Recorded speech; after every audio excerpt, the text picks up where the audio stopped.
سلام كمي تمسيو أزي راديو دمز أمريكا بسلاسان حدن بعسران حاموشتن بعسران كلتن متر باند كل جزء مشات كاب ساعة 4 تسكاب 4 فرقان ويدما كاب ساعة 10 تسكاب 10 فرقان كاب واشنطن دي سي محللف راديو دمز أمريكا حزي جمر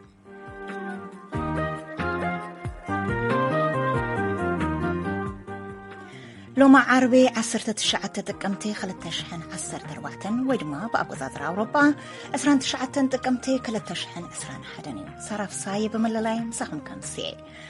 نلو من أبزولنا يوم مدبات كلاليكم مدبنا بزينا خجمري وبمقصل سعبينات كنتات أير نمقناس أبكيني حارف سزمهازو وميلازم الكتسبساب كلونايو نعو أقصيلنا دما نقطاليات ساعات شاينا زم الكتسبسابن كمون فلي مدبون ساعتهم حاليوم كقرب يوم نقولهم سنة أنحكم مدبات نختكتاتو البخبر نعدمكم نابزينا خسكركم بترسل تانك قصيلو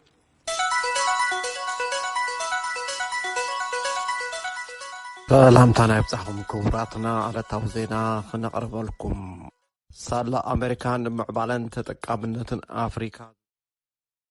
سلامتنا يبصحكم كبراتنا على توزينا خنقرب لكم صار أمريكان معبالن تتقابلنة أفريقيا زرقحتو عدل أقوى أب إندستريال بارك هواسات قوسيرن زسرحة دكانستيو هيوتن أمم محاش كم زحقز أمباسادر يونايتد ستيتس أب إثيوبيا جيتا باسي قليسان أمباسادر باسي نزريتو زي زهابا نتي بارك إندستري لومي أبزرا أيالو وانيو أمريكا كرم عسران حدن عمتات زخفتتون نزغصلو 4 عمتات ون زتكبر عدل أقوى أقوحت زتفلالي هاقرات ناب عداقا أمريكا كاب كرس الناس أنكاتو زخليو أب إندستري بارك هواسا زسر حدك آنستيو أو انتاو تصلوا كم زحدر لن ونزمت النازينا يحبر أمباسادر باسي زاقد أب كل الأمهارة صومالي دبوبون تقراين مغشا كم زفت سما زذكريو يبل نا هواسا وكلنا يوناتان زبديوس التحباباريتن مكتل حلافيتن USAID سارة تشارلز كاب تقم تعسراس كاب عسران سلستن كلتشحن عسران حدن أبز نبر أوان ناب إثيوبيا توقعيزا سباوي حاجزات ناو سمين إثيوبيا مزب صحو محازو التكالات سبا سلطان منغستي كالوت وابتي سباوي حاجزاتن تكالاتن تراخيبات مايدا سارة تشارلز مس أمباسادر أمريكا بإثيوبيا جيتا باسي بمغان أديس أبابان بحر دارن بمبصح بأتي أب كل التقرايز تلعالي قلولاون حاجزات رديت كحالفو بالزي مخالهم أب عالم تزخف أسبع حرقاي بتصع مهلاو كعزبا مخالنن كمون بسنكي كاب التقراين ناب كللات أمحران عفارن ناب كللات أمحران عفارن تقافي حزركب كوينات بأم أيت أشحاد زغصور سبات أو وحدات صومنات تطرح ممزبالو من حبير الله التحباباريت محدران مكتل حلافة USAID سارة تشارلز هيوت أدحن 7 حاجزات نابتم قدات سباس حلو مقدي كخفتو منقستنتم أبتقراي تعاتشكم زركو مراخبي معخنات بانكن كالوت أجرقلوتاتن ناب نبورك مهدسوم كمون كلهم عين السبا ومقعزيا بزيقل كالكلا كحالفو كفكدن زحوسة مسوع تقريبا الله إذا كمزيل كله بريزيدنت عالم لخ كوميتي قيح مسكال بيتر ماوريري أبسا من إثيوبيا نخبابي حد عمت زتخايد كوينات كلهم تسابات وغنات سيفل هزبي كاب حدقا كحلو تصويعو أب إثيوبيا كل التقراي زركب هزبي وحدي مسرتاو أقلقلوتات شقطا مقاطن حكمناو أقلقلوتن زرخ بولو كونتات بمسانو نزخف أحدقا تساطحو يركب كبلون أبتين سلستو معالتي زقبروا مبصح تزاريبو مالو أبزوبا داوا كل الصومالي بالسنكس تخصت الدرقي أستات 25 شح تريد كمزها لك أتقاليتسو بزي كازي العلي 73 شح سبات تصبيت رديت كوينة مالو كل اللو منقستي قرب 6 ماين قلب تريتن اون يلقس كمزلو زرخمنا زينا تغيسو بيرو مكل غال حاجة عندلونتن تكلل بسكي اتدارك استوغدو رديت انت زي بسحلهم بزح تريتن سبن كوموت كمزخل قليتهم يبل وكلنا ديس جوكول زلاخو ريبورت نعلوا أب سودان زمرحو جنرال أوشت حدا سومن مسؤوم كوينوم زمحادرو قدامي منستر كم زمزو لومي أفليتهم مس تلفزيون روسيا قال من الزقبرو عبد الفتاح برهان اتحدش قدامي منستر كابيني كم زعمن مس حيلتات السودان حبيرو كم زمحادرن قليتهم نهزبين ممرحن أب وان سققر خنحقزون حربانياو قديتا ألنا إيلون برهان እቶም ጀነራል ኣብዝቕነዚ ኣብዝሃብዎ መግለጺ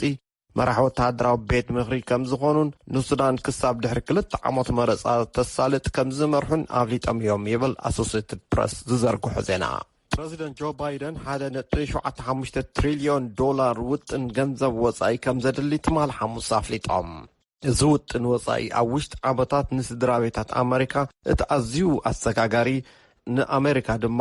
ኣብ ጎዳና ምንካይ ብኽለት ኣየር ከም ዘእተዋ እቲ ዜና ሓቢሩ ኣሎ። ባይደን ነቲ ሃገራዊ ውጥን ዝዘርግሑ ኣብቲ ትማሊ ምስ ኣባላት ዴሞክራሲያዊ ፓርቲ ዝነበሩ ማኼባ እዩ። ኩላትና ዝደለናዮ ኣይንረክብን ኢና፣ እዚ እዩ ምውጋይ ማለት እውን ኢሎም። ዝቕጽል ሰሙን ኮንፈረንስ ኩነታ ኣየር ወይ ከዓ ክሊማ ኣብ ስኮትላንድ ቅድሚ ምጅማሩ ሓባራዊ መግለጺ ዘውፅኡ 10 መራሕቲ ትካላት ሕቡራት ሃገራትን ዳይሬክተር ማሕበር ዓለም ለኸ ሜትሮሎጂን መንግስታት ንምብጽዓ ናብ ግብሪ ንክቕይሩ ተላብዮም። ብመሰረት መጽናዕቲ ንኩነታት ሰብኣዊ ስራሕቲ ኣብ ልዕሊ ኩነታ ኣየር ዓለምና ዝፈጠሮ ጉድኣት ዝከታተሉ ተመራመርቲ ኣብ ልዕሊ እዚ ኣጀንዳ እዚ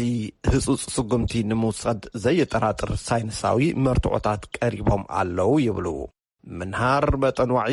ንመጠን ማይ ኣብ ውቅያኖሳት ከም ዝወሰኸን ሓደገኛን ከቢድ ኩነታት ኣየር ደጋጊሞም ከም ዝተኸሰቱን እውን እቶም ተመራመርቲ ገልጹ።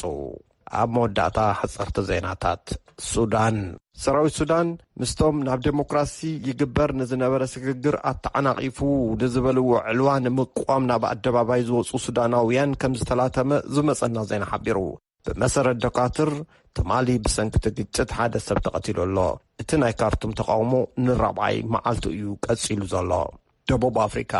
ደቡብ ኣፍሪቃውያን ነቶም ብሰንኪ ኮቪድ-19 ዝሞቱ 89,000 ዜጋታቶም ንምዝካር ኣብ ጆሃንስበርግ ከም ዝተኣከቡ ተገሊጹ። ኬንያ ስድራ ቤት እቲ ወተሃደራት እንግሊዝ ቅድሚ 10 ዓመት ዝተቐትለ ኬንያዊ ሎም እውን ንፍትሒ ይጽበዩ ከም ዘለዉ ተገሊጹ። ቅድሚ 2 ዓመት ኬንያዊ ኣግነስ ዋንጂሩ ብሓደ ወይ 2 እንግሊዛውያን ወተሃደራት እዩ ተቐቲሉ ኢሉ ከም ዝወሰነ ይዝከር። ሩስያ ሓድሽ ኣሃዝ ብኮቪድ-19 ዝሞቱ ዜጋታት ኣመዝጊባ። ቫይረስ ኮሮና ውሽጢ ሓደ መዓልቲ ኣብ ሩስያ ን1,100 ሰባት ከም ዝቐተለ እውን ዝመጽና ዜና ጠቒሱ። እቲ ቫይረስ ኣብ ምሕር ዝተጋፍሐሉ ዞባታት ሆስፒታላት ዓቕሎም ጸቢቦም ከም ዘለውን እቲ ዜና ሓቢሩ።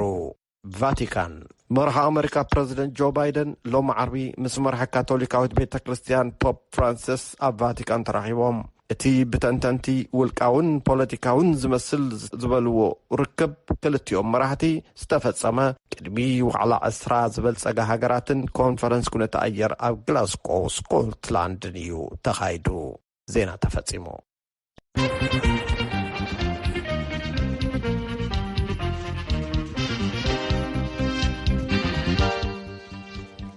نمسكن باترا كبرات سمعتنا حج زبصحنا زين الله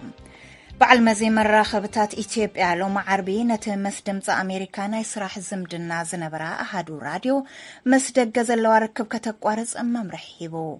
أبتي كاب حلاف بعل مزي مراخبتات إثيوبيا ناب أحدو راديو زتلاخم ممرحي مخيانات دقا أي قلت امبر اتا راديو كنيو زقومتلو مسارتاو علامات خير مصنحايو عمل كيتو بمسارت وكيل دمص أمريكا كاب أديس أبابا اسكندر فريو كابتي مع المزيز وماتقا ناي مقراص ممرحي نفنو دمص أمريكاون زملكتيو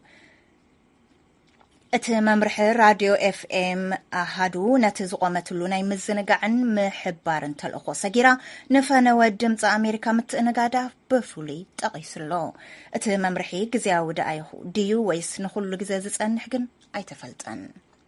ازي راديو دمص أمريكا ايو نابزقت المدبنا خسكركم أملا أفريكا لو طنتات أير توسخ صقم يسعباب زللو إز أوان قال حرستوت ودباتن نت تسلوان من كاي تسفا زحدرو لسقوم تمتتاو يوسدلو أب كينيا حدا بجلا غاز زمنجو قحاف كخون زنبرو ترف مهرتي أما إكابن بمعقوارن نزة تسقمو خكفافل زخل أبزحو المواهللي يموللو برندا مولينيا كاب نيروبي زلا أخد توس أبصاب قبر متن كم سعب كأروايوم ليليان فيهاندا نأنا اشتدقا قعد كتداليا نقعد سخون حروج زغربولا سرحتنياتات أب نيروبي زتسقمو سبات نمحقات نايز تمسرته نترف زي سرح ودب ባንኪ ምግቢ ኬንያ እዮም ተረባሕቲ ናይቲ ሓገዝ ዝኾነት ሊልያን ኣብ ኬንያ ኣጸጋሚ ኩነታት ቁጠባ ኣብ ዘለሉ ግዜ እቲ ሓገዝ ንደቃ ይዕንግሎም ኣሎ ትብል ንመግዝኢ እቲ ሕዚ ካብ ናይ ምግቢ ባንኪ ዝረኸበቶ ምግቢ ተውዕሎ ዝነበረ ገንዘብ ኣብ ክፍሊት ትምህርቲ ተውዕሎ ከም ዘላን ዓብዪ ሓገዝ ምዃኑን እያ ዝገለጸት ነቲ ናይ ምግቢ ባንኪ ዝመርሕ ጆን ጋቱንጉ እዚ ናይ ምግቢ መዕቆሪ ትካል ካብ ሕርሻ ናብ ኣየር ዝበንን ዝነበረ መርዛም ጋዝ ዝንኪ ተወሳኺ ምግቢ ንምውህላል ከም ዘኽኣለ ይገልጽ ኣብ ግራውቲ ዘሎ ምግቢ ኣብ ናይ ጉሓፍ መዋህለሊ ክቕመጥ ከሎ ኣብ ኣየር ብዙሕ መርዚ ትረክብ ምክንያቱ ኣብ መዋህለሊ ጉሓፍ ክብስብስ ከሎ ካብ ካርቦን ዳይኦክሳይድ ዝኸፍአ ሚቴን የመንጩ ብኽነት ምግቢ እንተደኣ ወጊድና እንተወሓደ ካብ 6 ክሳብ 8 ሚእታዊ መጠን ጋዝ ክንንኪ ኢና እዩ ዝበለ ንኩነታት ለውጢ ኣየር ዝጥዕም ስራሕቲ ምስጓም ኣፍሪካ ለውጢ ኩነታት ኣየር ንምክልኻል ዘኽእላ እዩ ትብል ተንታኒት ዊኒካ ኤምባ ዝሃፍፍ ጋዝ ካርቦን ዳይኦክሳይድ ሚቴን ዝንክዩ ቴክኖሎጂታት ሕርሻን ኣጠቓቕምኦምን የድልዩና እዮም እያ ኢላ ቴክኖሎጂ ንምርካብ ግን ገንዘብ የድሊ እቲ ብድሆ ድማ ኣብዚ እዩ ዘሎ ኣፍሪካ ኣብ ዝቕፅል 10 ዓመት ጽልዋ ለውጢ ኩነታት ኣየር ካብ ዘስዕብዎ ተጽዕኖታት ንምክልኻል ዘኽእሉ ስትራቴጂታት ንምምዕባል ልዕሊ $300 ቢልዮን ከም ዘድልያ ክኢላታት ይገልጹ ገብረ መድንየ ካብዚ ካብ ሲልቨር ስፕሪንግ ሜሪላንድ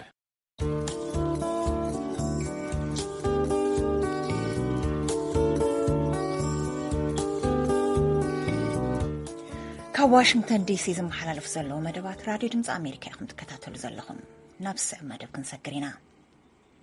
ኣብ መጠን ምጉዳል ብኩል ኣየር መሪሕ ተራ እትፃወት ዘላ ቻይና ሕዚ እውን ንኢሮዥያ ምስ ቻይና ዘራኽብ ኣዝዩ ነዊሕ መስመር ጽርግያ ክትሰርሕ ትዳለው ምህላው ኣፍሊጣ እዚ መስመር እዚ ብከላ ኣየር ኣብ ምጉዳልን ጽልዋ ቻይና ኣብ ምስፋሕን ዓብዪ ተራ ክህልዎ ትፅቢት ይግበር ወኪላት ድምፂ ኣሜሪካ ንዘዳልዎም ጽሑፋት ኣብርሃም ተስፋልኡር ተርጊምዎሎ ሰራፍ ሰሃየክ ተቕርቦያ ቀጠልያ ፀዓት ሓደ ካብቲ ቻይና ኣበርቲዓ ትሰርሓሉ ዘላ ተበግሶ እዩ ተበግሶ ቅናት ጽርግያ ወይ ድማ ብኣህጽሮተ ቃል BRI ተሰይሙ ዘሎ ናይ ትሕቲ ቅርጺ መደብ ንኤስያን ኣውሮፓን ከራኽብ ተተሊሙ ዘሎ እዩ እዚ ንኸባቢ ክዕቅብ ዓብዪ ትፅቢት ተገይሩሉ ዘሎ ስራሕ ኣስታት 70 ሃገራት ዘሳተፈ እዩ 8 ዓመታት ክወስድ ተባሂሉ ትፅቢት ዝግበሮ እዚ መደብ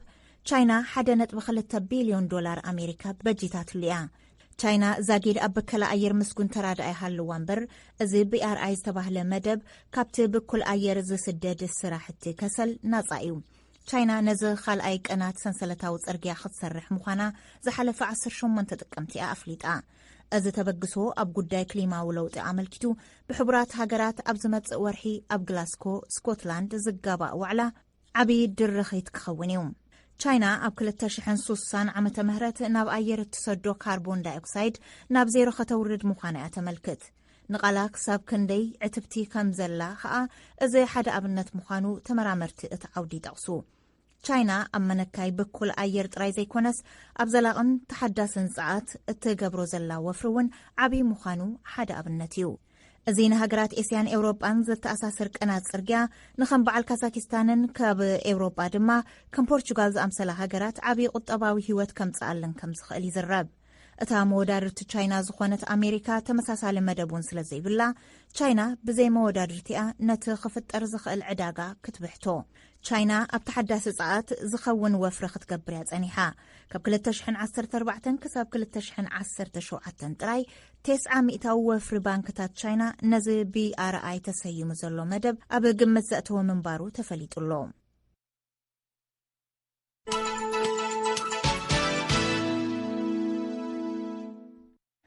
እዚ ሬድዮ ድምፂ ኣሜሪካ እዩ ናብ ዕለታዊ ፍሉይ መደብ ከስግረኩም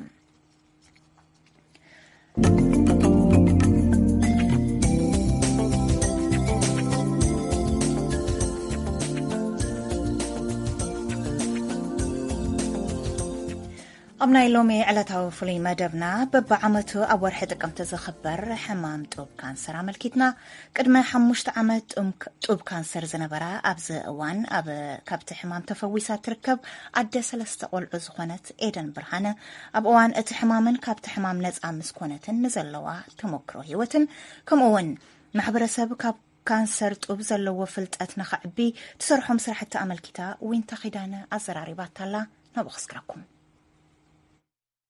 ሽነይ ኤደን ብርሃነ በሃል ኣብ ከተማ ኣትላንታ ጆርጅያ እድቕመጥ ኣደ 3 ቆልዑት ናይ ጡብ ካንሰር ብ2016 ጓል 18 ወርሒ ጓል እንዳጥበብኩ ከለኹ ረኺበዮ ቲሞር ዲያግኖስ ኮይነ ማለት እዩ ብኸመይ መገዲ ማማ ኣብ ነፍስክ ከም ዘሎ ወይ ኣብ ኣካላት ከም ዘሎ ፈልጥ ኣነ ከም ተቐዲመ ድበልኩ እንዳጥበብኩ ከለኹ ረኺበዮ ኣብዛ ኣብ ናይ ቸስት ኤርያ ስለ ዝነበረ it was easy ንዓይ ክረኽቦ ማለት እዩ ቅድሚ ኣብ ኣደይ ነበረት ጥረ ነገር ምስ ረኸብኩ እዚኣስ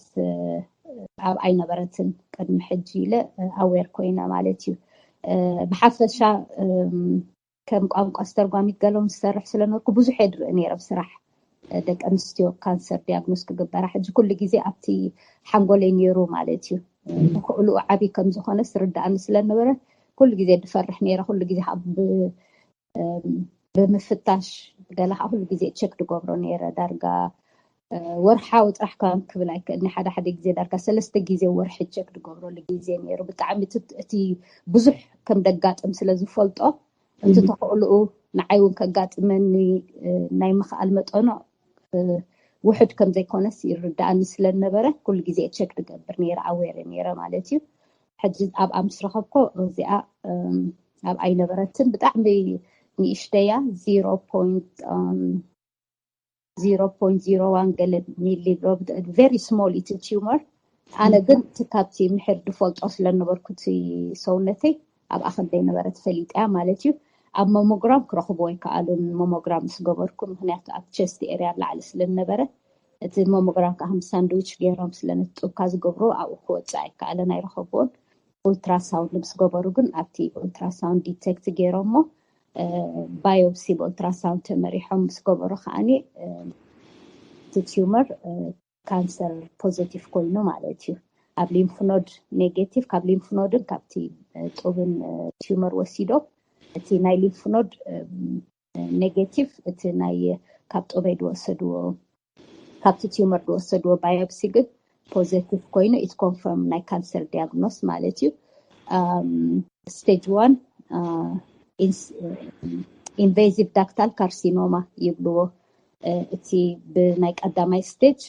ግሬድ ከዓ ካልኣይ ይብልዎ ሕጂ እቲ ስቴጅ ይህብዎ ካብ 0 ስጋዕ 4 ስቴጅ ይህብዎ ማለት እዩ 0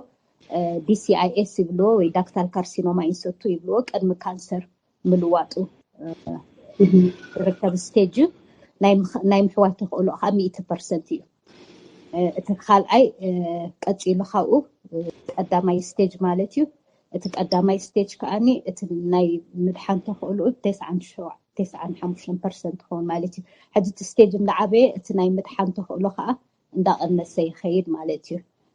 ካብ ስቴጅ 1A ስቴጅ 1B ይብልዎ ስቴጅ 2A ስቴጅ 2B ስቴጅ 3A ስቴጅ 3B ስቴጅ 4 መተስተሳይዝ ኮይኑሎ ማለት እዩ ስቴጅ 4 ድሕር በፂሑ ሕጂ ብከምዚኦም እቲ ስቴጃት ድብሎ ግሬድ ከዓኒ ግሬድ 1 ግሬድ 2 ግሬድ 3 ቀዳማይ ካልኣይ ሳልሳይ ኢሎም ይሰርዑት ግሬድ እሱ ከዓኒ እቲ ቀዳማይ እቲ ናይ ምርባሕ ናይ ካንሰር ዝሕል ዝበለ ማለት እዩ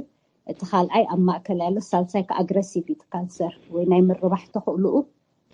ብጣዕሚ ቁልጡፍ እዩ ማለት እዩ እዚ ብከምዚ ገይሮም እዮም እቲ ስቴጅን ግሬድን ድህብዎ ከም ዝበልኩ ክናተይ ስቴጅ 1 ግሬድ 2 ዲያግኖዝ ነይሩ ማለት እዩ ድሕሪኡ ኣብ ኤርሊ ስለ ዝረኸብናዮ እቲ ቲሞር ሳይዝ እውን ንእሽተይ ስለ ዝኾነ ሰርጀሪ ጌርኪ ሆርሞን ቴራፒ ጥራሕ ክትገብሪ ተፈላለዩ ሆርሞን ቴራፒ ኣሎ ከም ታሞክሲፊን ኤግዘመስቲን ኣናስትሮዞል ገለ ዝበሃሉ ሕጂ ታሞክሲፊን ክትወስዲ ኢኺ 10 ዓመት ምስ ዕድሜኻ ተባሂለ ማለት እዩ ሓራይ ሰርጀሪ ጥራሕ ፅቡቅ ኢለ ሰርጀሪ ምስ ገበርኩ ግን ካብ ሰርጀሪ ምስ ተሳእኩ እቲ ኣውትካም ናተይ ተቐይሩ ማለት እዩ እሱ ከዓ እንታይ ኮይኑ እቲ ፓቶሎጂ እቲ ቲዩመር ምስ ኣውፅዎ ኣብቲ ፓቶሎጂ ምስ ረኣይዎ ኢንፈልትሬት ገይሩ ካብቲ ቦትኡ ወፂስ ናብ ካልእ ስፕሬድ ክገብር ጀሚሩ ነይሩ ማለት እዩ ማለት ናብተን ናይ ቀዳሞት ክልተ ሊምፍ ኖድ ምስ ጡብ ኮኔክት ገበራ outcomes ናይ ካንሰር ስለ ዝረኸቡ እቲ ናተይ outcome ተቐይሩ ማለት እዩ ካብ stage 1 ናብ stage 2A ተቐይሩ ማለት እዩ ሕጂ maybe chemo is in the table ቅድሚኡ radiation chemo ኣይትወስድን ኢኸ ተባሂለ ነይረ ድሓር ግን ክልቲኦም ናብቲ ጣውላ መፅኦም ማለት እዩ radiation ክትወስዲ ኢኺ ኬሞውን possibly ክትወስዲ ኢኺ ተባሂሉ ድሕሪኡ መሊሶም ናብቲ ፓቶሎጂ ሰዲዶም ኩሎም ስመርመርዎ ግን እቲ ትሬስስ ኣብተን ናይ መጀመርታ ክልተ ሊምፍ ኖድ ጥራሕ ስለ ዝነበረ ነቲ ናተይ ናይ ፓቶሎጂ ሪፖርት ናብ ካሊፎርኒያ ኣሎ ላብ ናይ እንታይ ድበሃል ቴስት ድገብሩ ኦንኮዲኤክስ ታይፕ ድበሃል ቴስት ሓድሽ ቴስት ነይሩ ፍቲ ግዜት ግን ብቁሩብ ኳሊፋይ ገይረናኡ ማለት እዩ ኣብ ሰለስተ ሊምፍ ኖድ ሓሊፉ ነይሩ ትኾን ኳሊፋይ ትገብረኒ ኸይልሃኒ ማለት እዩ ናብኡ ሰደድዎ ግን እቲ ቴስት ምስ ገበርዎ ካብ 0 ስጋብ 15 ድዩ ካብ ስጋብ 20 ገለን ቁፅሪ ሂቦም ማለት እዩ ሕጂ እቲ ድታሓተ ቁፅሪ እቲ ናይ ካንሰር ተመሊሱ ናይ ምምፃእ ዕድል ትሑት ምዃኑ ስለ ዘርእዮም ናተይ ከዓ ኣብ ክልተ ነይሩ ትራንክ ማለት እዩ ማለት ኪሞ ኣየድልየንን እቲ ናይ ካንሰር ተመሊሱ ናይ ምምፃእ ዕድል ኣዝዩ ትሑት ስለ ዝኾነ እቲ ግሬድ ስሎው እቲ ኦንኮዲኤክስ ታይፕ ከዓ ናምበር 2 ስለ ኣብ ቁፅሪ 2 ስለ ዝነበረ እቲ ናቱ ናምበር ኪሞ ኣየድልየክን ኢሎም ራዲሽን ግን ክትወስዲ ኢኺ ተባሂለ ማለት እዩ ራዲሽን ገይረ ብድሕሪኡ እዚ ናይ ታሞክሲፈን ዝበሃል ሆርሞን ብሎከር መድሃኒት እሱ ወሲደን 5 ዓመት ማለት እዩ ሕጂ ከዓ ኣዲሽናል 5 ዓመት ገይረ ባይ ደ ወይ ኣብ ኦክቶበር ነይሩ እቲ ዲያግኖስ 5 ዓመት ማርክ ሓሊፈ ማለት እዩ ሕጂ ቀፃሊ ኣዲሽናል 5 ዓመት ምስቲ ዕድመይ ኣብ ናይ ውላድ ግዜ ስለ ዘለኹ 5 ዓመት ደገና ከቕፅል ሴቭ ንምዃን ምክንያቱ ከምቲ ዓንቶይ ነገርኩኺ እቲ ናተይ ዓይነት ካንሰር ብኤስትሮጅን ኢንዲዩስ ኮይኑ ወይ ካብ ናይ ኤስትሮጅን ሆርሞን ምብዛሕ ሰውነተይ ድመፅእ ስለ ዝኾነ ካብኡ ድዓብት ካንሰር ካብቲ ኤስትሮጅን ሆርሞን ተመጊቡ ማለት እዩ ሕጂ ተመሊሱ ንኸይመፅእ ከዓ ንዕኡ ብሎክ ንምግባር እቲ ኤስትሮጅን ሆርሞን ብሎከር ታሞክሲፈን ወስድ እንደገና ከዓ ኣብ 3 ወርሒ ከዓኒ ሎፕሮንሻት ድበሃል ኣሎ ነቲ ኦቫሪ ናተይ ሻትዳውን ይገብርዎ ማለት እዩ ኣብቲ መስርሕ ብሓመም ግዜ ክመፅኹሙ ከመይ ነይሩ ትኩነታት ናይ ስነ ኣእምሮ ሕማም ካንሰር ላይክ ልክዕታ ቴሌፎን ኖቨምበር 4 ነይሩ ቮት ገይረ መፀ ገና ኣብ ገዛኺ ኣትኹብስ ካላንዳ ዴብኪያ ብቴሌፎን እዮም ነጊሮምኒ ሕጂ ልክዕ እቲ ፅቡቕን ሕማቕን ዜና ኣለና ምስ በለና ሓራይ በቲ ፅቡቕ ጀምሪ ምሰልኳ እቲ ፅቡቕ ኣብቲ ሊምፍ ኖድ ክፀንሐ ኔጌቲቭ እዩ እቲ ሕማቕ ከዓ ካንሰር እዩ ምስ በለትኒ በቃ ህይወተይ ተወደይ ምስይድ ንኸመይ ኢኻ ትኾን ሕጂ ናይ ስነ ኣእምሮ ሕማም ድብሎ ካንሰር ብኸመይ እዩ ተስፋ ዘቑርፅ ህይወትካ ካብታ ሰዓት ዲኣ ደቂቕ ህይወተይ ኮምፕሊትሊ ተቐይሩ ስካብ ሕጂ ማለት እዩ ህይወትካ ብፍፁም ይተቐይሮ ከም ቀደምካ ኣይትኸውንን ኢኻ ዋላ ስነ ኣእምሮኻ ማለት እዩ ብኩሉ ነገር ህይወትካ ደቐይር ሕማቕ ሕማም እዩ የሳና ብደካ እዩ ናይ ሞት ብያኑ ኮይኑ ድስማዓካ ብጣዕሚ ሕማቕ ማለት እዩ ፍቲ ሰዓት ከም ዝበልኩ ሓሚመይ ኮንኩንታት ዩበር ስለ ዝረኸብኳ እዩ ዝኩሉ መፅኡ ግን በቃ ካብታ ሰዓት ዲኣ ግን ናይ ስነ ኣእምሮ ፃጥ ገይሩለይ ማለት እዩ ደቀይ ንኣሽትኦም ነይሮም ወዲ 3 ዓመት ነይሩ ወደይ ታንእሽተይ ጓለይ ከዓ ጓል 2 ዓመትን 8 ወርሕን ትጠቡብ ነይራ ማለት እዩ ሕጂ ብጣዕሚ ከቢድ እዩ ነይሩ ንኣሽቱ ቆልዑት ሒዝካ ትሕዞን ትጭብጦም ገለ ኩሉ ይጠፋእካ ስራሕካ ከም ቀደምካ ትሰርሕ ኣይትኽእልን ኢኻ ወላ ኣተሓሳስባ ገለ ኩሉ ኤቭሪቲንግ ተቐይሩ ማለት እዩ በቃ ዝመውት ጥራሕ ዋላ ሓንቲ ተስፋ ኢኻ ትቆርፅ ማለት እዩ ከምዚ ኢለ ንሓደ ሰሙን 2 ሰሙን በቃ ፀኒሐ ማለት እዩ ኣብ ፅላለ ስቴጅ ማለት እዩ ከመይ ኢኻ ትኾን መጀመርያ ትስብ ብድሕሪኡ ግን ተረጋጊአ ብፀሎት በቲ ኣብ ፈጣሪ ደለኒ እምነት ብኩሉ ነገር ናብ ልበይ ተመሊሰ ማለት እዩ እግዚአብሔር ከዓ ረዲኡኒ ናብ ልበይ ተመሊሰ ድሕሪኡ ኦኬ ሶ እዚ መፂሎ what is next እንታይ ክገብር ደለኒ ኢላ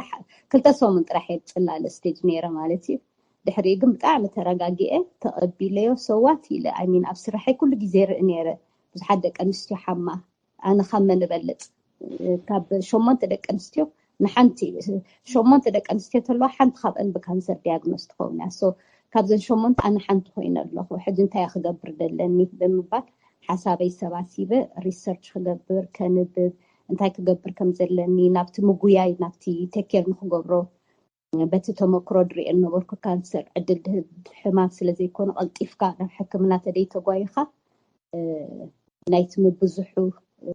وين كابت بوت وتينا سبريد ناي مغبار تخلو ازي عبي سلازخونه نا مغوياي اتيشعو ريكفري بتاعمي فاستي نيرو كلتا سومون ميبي كلتا سومون بهري درين او صمو كقدمي درايف قبر دقيت كير قبر قال جميله مالتي ግን ከም ተዓንቶ ይድበልኩኺ ኦርብት ናይ ስነ አእምሮ ምጭናቅ ስለዘሎ ሓገዝ ትደልይኻ ኣብ ሰዓቲ ዝናህና ኮሚኒቲ ህዝብናትና ብጣዕሚ ደምስግኑ ህዝቢ እዩ ሕማምካ ደይ ምሕባእ ሕጅብ ዝፅቡቅ ማለት እዩ ኣነ ከም ዝበልኩኺ ፍልጥ ምሰበልኩ the same day ኣብ ፌስቡክ ኣውፅዮ ማለት እዩ ሕጂ ትኮ መግበርየ ኣብቲ ከተርጉም ቋንቋ ስራሕ ገለ ኸይድ ከለኹ ድረኸብኩን ብካንሰር ዲያግኖስ ተገበራ ሰብ ክፈልጠለን አይደልያን ዋላ ካብ ሰውት እንደሓብኦ ብዙሓት ኣለዋ ቤካብ ቤተሰበን ሓብኦ ካብ ኩሉ ሰብ ሓብኦ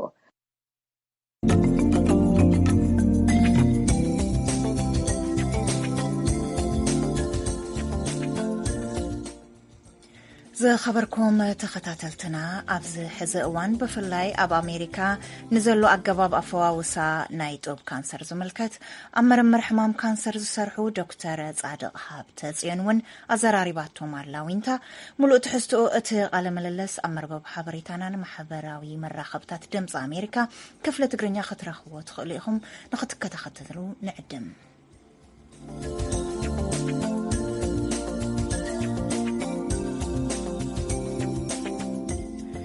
لوط فنو معبر راديو سمعتي فنو أقلقلوت راديونا كاب سنبت 21 تقمت 13 ويدما كاب 31 تقمتي 13 جميرو بز السعب معبل فنوتات نخت كتاتلو نحبر فنوتات تقرنيا أمحارنيان أورمنيان أبحاد سير معبل ب22 متر باند ب13,765 كيلو هرز ب25 متر باند ب13,400 كيلو هرز ب31 متر باند ب9,485 كيلو هرز قابنا ويدما مدمنا أسيات دما بحصير معبل ب25 متر باند ب13,400 كيلو هرز ب19 متر باند ب15,580 كيلو هرز بتلفزيون راديو بتلفزيون تكتاتلونا تملكت دما بتلمود مربب إيتيوسات كترخبونا تخلو مخانكم نحبر راديو دمز أمريكا